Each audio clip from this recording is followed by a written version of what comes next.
right, here we go. Chit Chat Monday morning, April 20th. Good morning, Dima, George.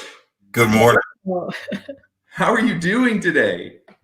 Well, this is week 4 of our social, I guess, what do we call it? Social, The distancing of social. working remotely, and so far so good. So far, That's great. Yeah. Dima, did you eat your Wheaties this morning? I don't know what that means. I can tell you about my morning. My morning started at 5 a.m. my time because I was giving a webinar in the Netherlands at 6 a.m. my time. So 5 a.m. is when we were testing the tool and making sure everything is okay. And then 6 a.m. I gave the webinar. So now after this, I'm going to go to sleep. That's a good idea. You said 6 a.m. your time, so I gave the webinar. Yeah. Yeah. So would have been let's 4 a.m. huh? Yeah. But it's okay. That's part of adapting. So for everybody who is joining us today, we are beyond thrilled to have George Bell give us time to join today. George is the CEO of United Way in Baton Rouge. And George and his team, they're doing amazing things to help our community. So Rob and I, we thought about it and we're like, wow, we need George. And the best thing about you, George, I remember you since I moved to Louisiana. Yeah. The music and the business and the community and helping everything. So you have a lot of talents and you balance them in an amazing way. I will never forget the first time I came to the Manship Theater to see you play with your I don't know, is it called band or George Bell and Friends, right? Yeah, my friends. And Dima, it's funny you remember that. You were new to Baton Rouge, and it come as a part of the startup team with the IBM, and I was just delighted to meet you, and I thought it would be neat to give you a taste of Baton Rouge. To invite you to the concert, so I was glad you came. Thank you. Yeah. George, do you think you could play us out today at the end of the program with a little, hand trumpet? Well, it's funny. I'm in my office at home, and probably 6 feet from me is my trumpet. So look, it could be George Bell and Friends again, because I could, Yeah. Dima, what kind of musical talent could you bring? Maybe some acapella? Well, I learned the piano growing up, but I don't have the piano close to me, and so But I probably go in the attic and pull out my recorder from 5th grade. There you go. A musical tribe here. I peaked in 5th grade. So George, tell us about what you and your team you're doing at United Way to help the community right now. There's a lot of changes that we're all experiencing at a very short period of time. So tell us as much as you can. Well, and I'm happy to, Dima and Rob. I appreciate this opportunity. First thing, Capital Area United Way represents a 10 parish area. So we're focused on the greater Baton Rouge community, which is East Baton Rouge Parish and the contiguous parishes, as well as going as far as St. James Parish. And when this pandemic hit, the first thing that we did as part of our Louisiana Association of United Ways is we activated our 211 line, or the state, I should say, activated our 211 emergency response. And 211 is an information line that our United Way participates in, and it provides 24/7 access to information about social services and where people can receive things like food, rental assistance, things like that. And it operates year round. But with this activation, the state wanted to refer citizens to a trusted resource for COVID-19 information. So we took on a different role with the activation, and that role really helped us gain, first of all, provide a lot of valuable information, and it gave the state greater awareness of United Way and its capabilities. So far, as of this morning, we have received over 50,000 calls to that line. And that's just a tremendous number of touch points that really helps our communities in time of need. Probably the second thing we did was, United Way is both a funder and a fundraiser. So on the funding side, we provide resources to numerous nonprofit organizations and programs throughout our 10 parish area. And the first thing we did was we said, okay, for our program funded programs, these are organizations that we fund over a 3-year period, and we make those payments quarterly for specific programs that they run. Well, we decided that for this fourth quarter payment, which was due to come out April 15th, we said we're going to do two things. We're going to first move that payment up to April 1st. And secondly, we're going to remove the requirements for them to do the same kinds of things that they have done in the past. We made that an unrestricted payment. So that was a very significant payment to the tune of $675,000 that we put into the nonprofit community right away. Wow. So, now, George, nonprofit giving was down, right? Like even before this, there were reports, there were articles. I mean, it was common knowledge that before this virus, nonprofit giving, charitable giving, those were down. How is that? I mean, on top of this, how is that affecting not just the 10 parishes that y'all serve, but just the United Way in general? Well, yeah, globally, nonprofit organizations have felt a bit of a challenge in fundraising. And there are a lot of factors involved with that. And we could spend another show talking about those. Yeah, but I'm sure. But I think the important thing we wanted to do was make sure that our local nonprofits had resources to keep the doors open, to allow them to continue to provide the services that they can provide, and or pivot to start providing services that are greatly needed during this pandemic time. And the last thing we did was we just made sure that the reporting requirements were relaxed enough so that they didn't have to spend a lot of time, working on reporting, and they could spend that time working on how to keep their organizations afloat and relevant, serving our community. So that was a big deal. Yeah. I would say the next thing we have done is we've listened. We've reached out to our community. We've been a part of several groups that have convened around assessing what the needs are for our community.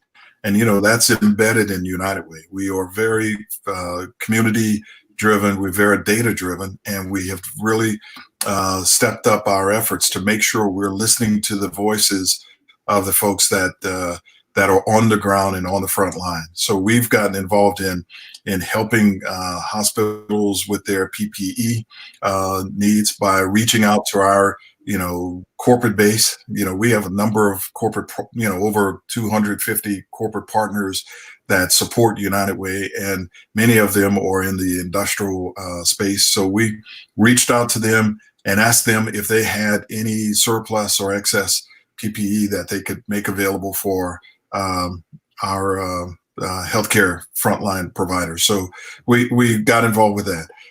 We have listened, and we've found that there are needs for food and things like that. And the unique thing about our community is that we're very generous. So there are a number of folks that have stepped up and are providing food for frontline providers in healthcare.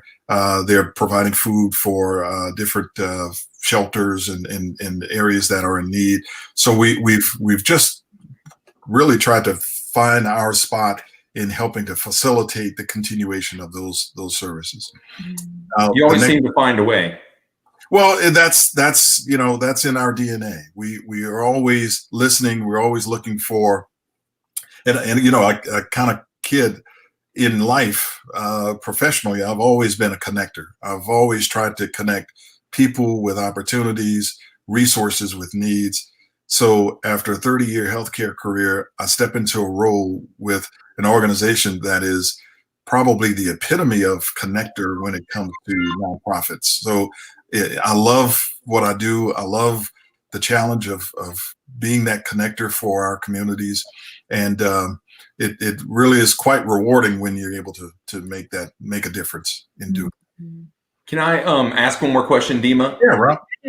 Well, so George, one of the things that I was privy to in the last year through my Leadership Louisiana program, I met some amazing people, and I believe that I got a chance to meet some amazing folks from the United Way just around the state. And so, is it Sandra Berthelot? Is that Sarah? Sarah, I messed that up. So Sarah, soft-spoken lady, but extremely powerful and very inspirational. She shared with me the Alice report. Yes, that was life-changing. I'm sure everyone here, there's some people that have heard it before, but I think a lot of people haven't. Can you kind of talk about Alice? Because it was. I think more people need to have the exposure and awareness of that report, of what it means to the people in our area. And just, you said you were data driven earlier. My goodness, there is so much data. And unfortunately what the data tells is quite startling. So could you share, Alice, what the acronym means and a little bit more about that program, or at least that report? Well, Rob, first of all, I'm so glad you brought that up. And Sarah is quite a phenomenal leader for our statewide United Way Association. And but that Alice report is the culmination of years of research that Louisiana, as well as several other states across the country, participated in. And ALICE is an acronym that stands for Asset Limited, Income Constrained, but Employed. So when you think of what that means, you know, we've heard the term the working poor. We've heard terms describing folks who live paycheck to paycheck. And when you think about what that looks like in objective terms, you know, so what the report does is it quantifies, first of all, what are the basic expenses that a family needs to survive in today, and it's looking at things like the cost of housing, the cost of transportation, cost of education and childcare, you know, those basic expenses.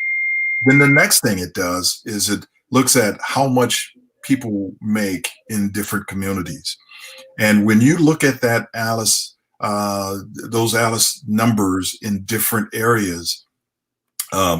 First of all, for our capital area, it's 45% of our population falls below the Alice threshold, meaning the amount that they need to make a decent living and to cover those expenses, those basic expenses.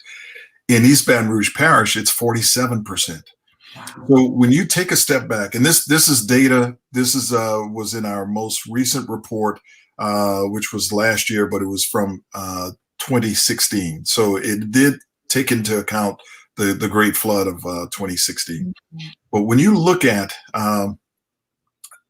almost half of your community that is living paycheck to paycheck, has very little saved, you know, has no assets, you're looking at a very vulnerable population. So if they have a missed paycheck or a car repair or my goodness, you know, a sick child, something that keeps them from being able to work, such as a pandemic, that could throw them into a real desperate and vulnerable position. And so lo and behold, that's what we find ourselves in. So that 47% or 45% for our 10 parish area in a pandemic like this is probably approaching 55, 60% or more. Well, and George, even the data that you had here that I'm showing on the screen for almost every, I guess, demographic there, it was increasing before. It was. I mean, every single demographic, Yeah. white, black, Hispanic, Asian, from every age, 25 years, 25 to 45, 45 to 64, over. Like it was, this is startling. And that was the flood effect. That was from, the Aren't 2016. we going to have a similar effect? You think, with this? Or maybe even worse, right? Probably a lot worse. It will be. It will be, unfortunately. So we have taken that data, and we meaning United Way has taken that data and said, okay, if this is the problem, if this is a very vulnerable population, and oftentimes that population is a silent population because they, the folks that are in poverty get a lot of attention, rightfully so, but the working poor sometimes fall through the cracks. From a policy standpoint, they make too much to receive much of the government assistance that's available, and from a regular standpoint of being a target of nonprofit efforts, it's not as coordinated as it can be. So what we have done is, with our last funding round, 3-year funding round, we actually embedded criteria that requires organizations to identify how will you serve the ALIS population. So some of the things that we found that are effective is when you can provide quality after school programming that helps families. Number one, by they don't have to invest in childcare. They also can ensure that their kids are getting good quality programming. That's a good thing, and that's a big help. Other things, we fund programs that help move ALIS population from their current state into by providing them access to training and support. It helps them move into opportunities that allow them to earn more. So we support programs like that. One of the best things that we found is our volunteer income tax assistance program, which is called VITA. Well, that program provides free tax preparation to families that have that meet the criteria, and they're able to get professional tax preparation free of charge. Awesome. It keeps them from having to pay for it, and it also keeps them from falling prey to some of the advanced loans and things that a lot of these organizations or companies charge, to give them access to those dollars right away. So those are the kind of things we look for and are really excited to provide to our communities. One last question, George. Do you have a message to the ALIS community? I mean, do you have a message that you'd like to speak to them, right now, and say to them if they were able to listen right now? Well, yeah. Well, first of all, they're not alone. You're not alone. This is a very unprecedented time as far as the country actually shutting down, not because of a disaster, a natural disaster or anything like that, but intentionally doing so to keep the entire nation safe. That's unprecedented in our generation. However, it has come at a price. Know that we are working, others are working to try and address the needs that they are experiencing, and there are resources out there. The first thing I'll tell you is that our 211 our 211 service or information line has information about what types of services are available in the communities that you live in. So that's first thing. Second thing is this will pass.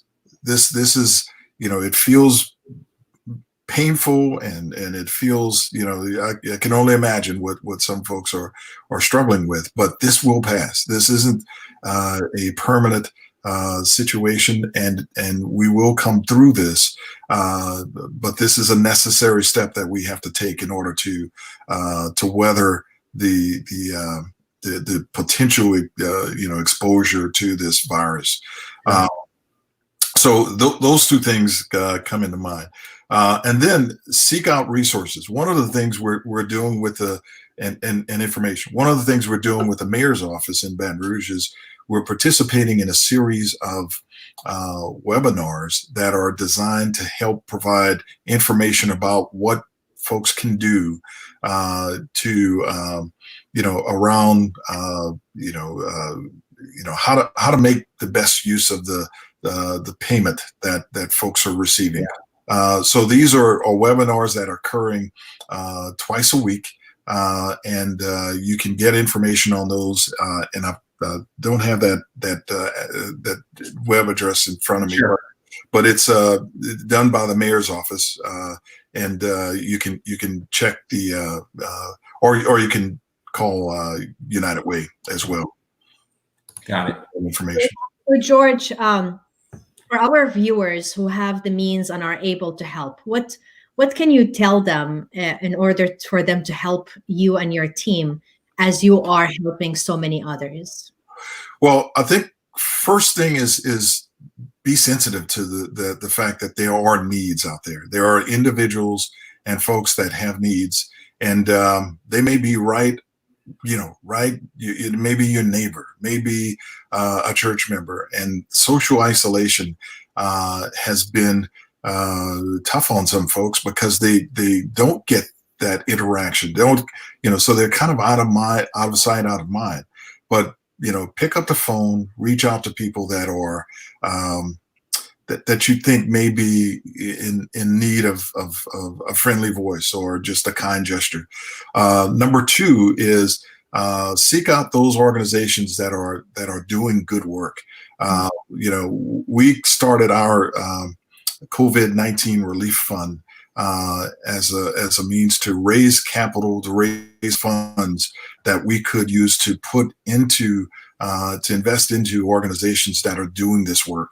And we're looking at organizations that are doing feeding. We're looking at organizations that are doing things for frontline workers. I got a call this past Friday or Thursday, and we are working on a project that's going to allow us to help a group of physicians who wanted to do something for the staff of a local hospital, but they were focused on not the doctors and nurses, because they've gotten a lot of, rightfully so, they've gotten a lot of attention, but they want to focus on the folks that clean the rooms and the folks that are doing the ALICE population that work for hospitals, which I thought was a wonderful idea. So we're working with them to come up with a way to not only help them raise the funds, but to provide something of value to these folks, to let them know that, hey, we do see you. We do understand the sacrifice you're making. Some of them may have to take buses to get to work and that kind of thing. So we want to do something special for them, not to slight the others, but in addition to. So those are the kind of things, we are looking for. Like I said, Baton Rouge is a very generous community, and I think people genuinely want to do something to help. And that has been one of the biggest challenges for folks, because it's not the usual, show up and do things that roll up your sleeves and do things, because of the social distancing restrictions. We also have to be aware of the public health concerns. Wow. So if the viewers go to the website that Rob has, we'll be able to donate there. Yeah. It's this pandemic is affecting everybody. So when you mentioned, it's not just the doctors, it's the people who clean. It's so many people are exposed to it, and so it's just so many people to help. They are, Dima, and unfortunately, I know personally, goodness, half dozen or more people that have died. I just got a text this morning that the mother of some close friends of mine passed away just yesterday from COVID-19. It's devastating. I mean, it really has touched a lot of lives, and it's real. It's real. So it's worth the extra effort and inconvenience of making sure that we don't allow this to spread more rapidly than it has already. Right. Yeah. And you mentioned it earlier. This too shall pass. This will. Yeah. We're starting to see early signs of stabilization and flattening the line, as they say. But we can't let up. This this disease is so contagious. So we have to allow the testing. We have to allow the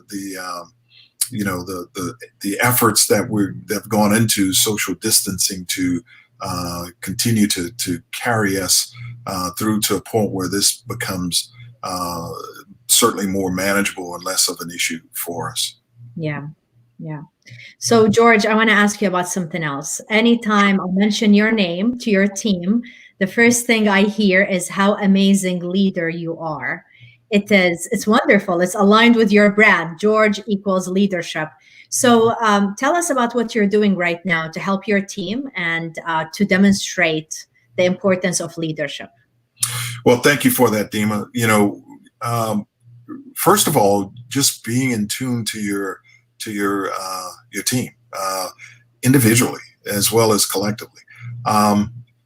This transition to remote working was a big deal, and we wanted to make sure we did it in a way that was before it was mandatory. We offered people the opportunity to work remotely, and but at the same time, you have to make sure you're clear on what the objectives are and what folks are working on. So we made sure everybody had work plans and the technology to work effectively. The next thing I did was, I put in place a structure that allows me to stay in touch with my executive team. So we're having we're meeting 3 times a week virtually, and it's an opportunity for us to talk about any and everything that is pressing.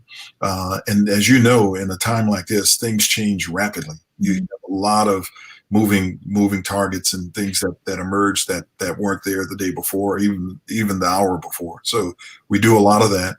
And then the third thing I implemented was knowing that we have individuals that live alone. We have individuals that may or may not feel as engaged. I implemented a one-on-one session, and I did it 2 weeks ago, and I spoke to every employee.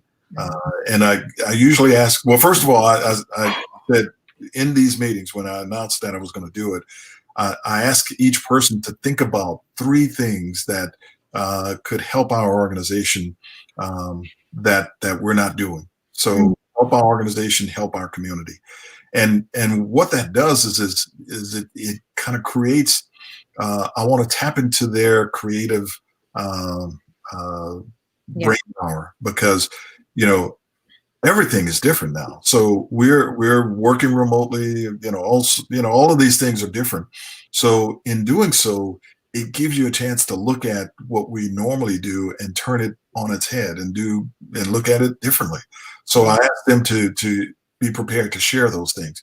We got some great suggestions out of that. So that's the kind of, doing those one-on-one sessions, and they took anywhere from 15 to 20 minutes. It was a touch point to ask them, how are you? How are you feeling? How are you feeling working remotely? Is your equipment working effectively? Is it, and then what are you working on? And then what can I do to help you do what you're doing? And is there anything you want to know? Because the last thing I want them to feel is that they're kind of out of the loop. We're such a close-knit group. We're under 20 employees, but we do a lot. So that's kind of what I've done. The other thing I did, one of the suggestions that came out was, hey guys, let's use the Zoom and do a lunch. So we did a lunch last week, and every the people that could show up we just ate lunch together and had chit chat as if we were in the conference room. Yeah. That is great. You mentioned earlier the word connect. You try to stay connected with your team, and that is so powerful.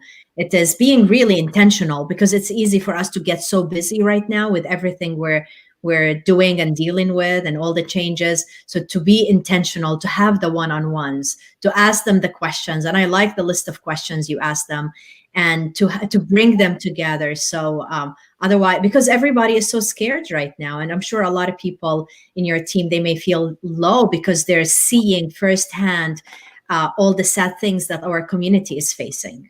Yeah, and you can't dismiss the fact that they're not affected by that. I mean, I have folks that have parents that are, vulnerable in the vulnerable population, and they share their worries and what have you.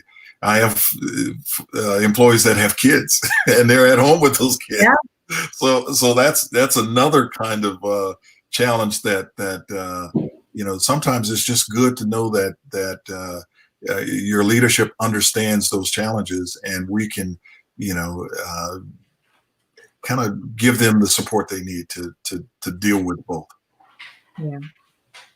But I appreciate the question and the compliment, because I learned a long time ago, there are 3 levels of work. There's the level where you get paid for what you do. The second level is in addition to being paid for what you do, you get paid for what you know. And the third level, which is where we are, is you get paid for what you're able to get done through other people, and that's leadership. And the more effective you are at doing that, the more obviously you can get done. And that's always been my goal, to make sure I create the right environment to allow folks to do their best work and the work that they're ultimately called to do, because that's where they'll really shine. And my goal is to always let them shine doing the work that they're passionate about, and that's aligned with the goals of the organization. Yes. I'll say one last thing, and it is a compliment too for you, George. Like, when we think of our professional brand, the personal and professional brand, and if you think of the people and you identify them with one word, to me, when I think of you, is leadership, because of everything I hear from your team. So thank you for being an amazing leader. We hear so many speeches and we read books about leadership, but it's wonderful to see someone who's demonstrating it. And George, I don't know what that says about your musical ability if she's complimenting you on your leadership. You know what I'm saying? No, I'm playing. But too, maybe leadership and musician. Well, honestly, that's high praise coming from Dima talking about leadership. We all know that. So take it, George, and run. Put that one in the bank. Well, thank you. And the other thing I'll share with you, you talk about music and you talk about leadership. So the two are so interconnected. My gift, I believe, in music is my ability to assemble the right people and give them a structure that allows them to do what they do best, which is management and leadership, and create an experience for the listener. And that's the way I approach the management as well. So the two are so intertwined for me. It just gives me another avenue to apply what I've learned. But I appreciate the compliment. I'm just so grateful. And coming from you, Dima, you're such a powerhouse in what you know and what you're willing to share in your conferences and talks. And as you know, we've had you at our women's leadership, and I still remember breaking the vase. I mean, that was an impactful presentation on your part. And these vases are taking a break right now. I haven't been breaking vases for the last month. Yeah. Well, I can't wait for you to get back on the circuit there, as with everyone, really. Yeah. Speaking of that, she's gonna be shattering some limitations, right, with our friends over at Startup Grind this week, right? Oh yeah, I saw that. Hey, you can't hold her down. No. She look, her creative. I mean, the fact that you guys are doing this, you figure out a way. that's what good leaders do. They figure out a way. Well, it's a matter of connected, right? So we were talking about connection, and that's what Rob and we talked a few weeks ago, and we said we don't want people to feel a sense of disconnection, especially in our community. We're so close. We go have coffee together, we have lunch, we go to networking events, and now we can't. So that was the main purpose, is to feature amazing people like yourself and to help our viewers to come together and comment and feel that they're not isolated. Well, I appreciate being invited, and it's always a pleasure to talk with you guys. And Rob, it's great to get to know you too. I've seen you around. I know. I always enjoy when I get to see you across the table or the buffet at Rotary. And at Rotary, I'm picking up 2 rolls and looking around, seeing, making sure no one's judging me. But our friends over at Drusilla Seafood, they take care of us there, and I miss our Rotary family. I think the last time we did, it was about 2 or 3 Rotaries. I think when we not Rotary at home, but when we get to go visit, I got to come to the United Way and come see you sure did staff, and it was awesome. And that was a few years back, George. I'm a huge fan, not just of the music, but like Dima said, your leadership and your leadership style. It made me think. You said that music and leadership are kind of entwined, and you made a mention earlier about how at that level of leadership that you were stating that you can get more done through others, and it brought me right back to the hospital setting that I think you said you were in 30 years or so as a professional. And I'm going back to my friends and what I call my work family back at Point Capee General Hospital. All right.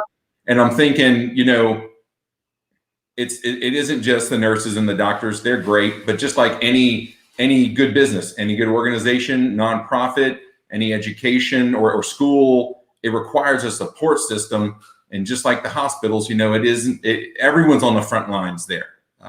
We're sending some of our crew out to the hospital as well to work on the technology side. There's people in the, in supplies and materials that are shipping and receiving and making sure that everyone's in stock and they have inventory. There's people in the lab. There's the folks that are cleaning up after all of this mess in many different ways. Disinfecting the areas. I mean, Rob, and I'm so happy you had that experience and brought it up. One of the things I learned in the hospital, working in the hospital and working for health systems, is how large that community is and how interconnected they are. I mean, it's like an orchestra, and every piece plays an important role. And when you get to the point where, especially when it's under stress, like they are now, it's so vitally important that everything clicks. And those folks that keep showing up, the folks that are doing the work that doesn't get the attention. And again, it's not to take the doctors and nurses, they are front and center. But those folks that are keeping the equipment sterile, the folks that are cleaning the rooms, and the CNAs that are going in and prepping the patients and everything, and doing all the work that makes it possible for those doctors and nurses to come in. The respiratory therapists. That's it. I mean, the roles that those guys play is. It goes on and on, and everyone in that hospital deserves the equivalent of a Purple Heart for their service, right? And it's not just them; it's literally every support system in, of, and around them that deserves all this praise. And so that's why I wanted to bring that up again. With, you said connections, and you said with leadership and being able to accomplish more, we are able to see more patients and do more things and make more of an impact by able to delegate and have a system in place and have communication styles and leadership that enhances all of those operations, those processes and standards. So, and it also helps us, I guess, bridge the gap to where we want to be afterwards too. So in the moment, in this sort of disaster right now, you're asking your staff, how can we pivot? How can we change? How can we do something different? Start thinking about it now. I mean, all of that's important. And I think there's a harmony there, going back to the musical. Yeah, there you go. Harmony there when you bring that all together, and you can sort of listen to the music and hear the lyrics at the same time. Yeah. And I think we're getting closer to that, given this little wake-up call we've been given called COVID. So, yeah. Hey, let me share one other thing with you in talking about how generous our community is. So I spent some time, I've known Deborah Sternberg. Yes, 19 thanks. Yeah. Awesome. 19 thanks was yesterday. Yeah. A little over a week ago, Deborah approached me about this idea she had, and I was so honored that she reached out to me and to United Way to partner with her in this endeavor. And what the intention was to do exactly what we've been talking about, and that is to create a unified, synchronized way for everyone to express their thanks to the folks that are making it possible for us to stay at home safely. And so she created this 19 thanks campaign, gratitude campaign, which 19 stands for COVID-19, but she so appropriately decided to launch it on the 19th day of the month at the 19th hour, which was 7 p.m. last night. And we had public service announcements from Drew Brees, the governor, Garrett Graves, the mayor. I mean, just it was a wonderful demonstration of how an idea can come, within a short period of time to fruition. And the beauty of it is that it's something that we can do again next month and the following month, because I really think that is the essence of, helping us getting through this and being able to give those folks the thanks and the gratitude. So I'm so glad we launched it. I'm so glad that Deborah came to us with it. And there are several ways that people can get involved. And so I'll ask you to go to the website, 19 thanks and .org, and express your gratitude, and then figure out where you fit. You can give, you can donate food to the Louisiana Feeds nonprofit, which supplies the food banks across the state. But it's just a wonderful way to tie in your desire to do something and then give thanks to our heroes. I love it. And here we are, one nonprofit sort of recognizing another great initiative. And I just love that. I love how everyone is sharing. And you said connecting. We're going right back to that again. Just makes me happy. So George, thank you for your generosity with your time with us, with Rob and I. I know we ran over. We're just hoping you would give us 1 minute to play something for us, and then we'll officially let you go. Oh my goodness, you're really putting me on the spot, but this is gonna be a treat. All right, everybody, here we go.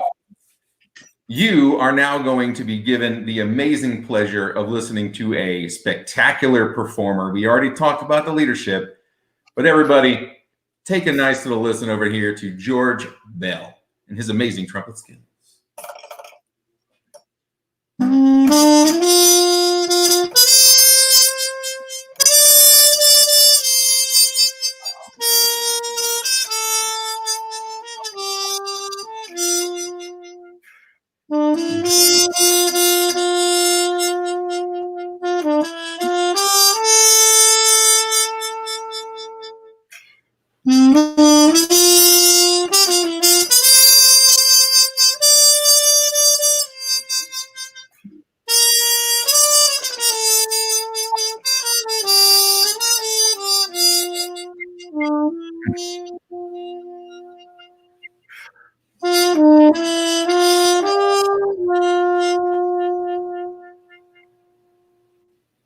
Oh man, a wonderful work.